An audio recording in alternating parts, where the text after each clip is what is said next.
Hi everyone, welcome back to Cracker Academy.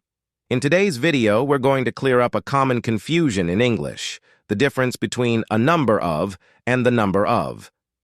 Let's start with a number of. A number of means several or many, and refers to an unspecified quantity that is more than one. It is used to talk about a plural noun and is treated as a plural subject in a sentence. Take a look at this example. A number of students are participating in the competition. Notice that we use a plural noun and a plural verb here.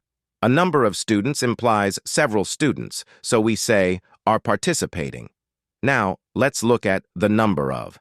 This phrase refers to a specific quantity or count of something. It focuses on the quantity itself. Thus, it is used with a singular verb because it emphasizes the total count, which is singular. For example, the number of students participating in the competition is high. Here, the number of students emphasizes the total count, that is the number itself.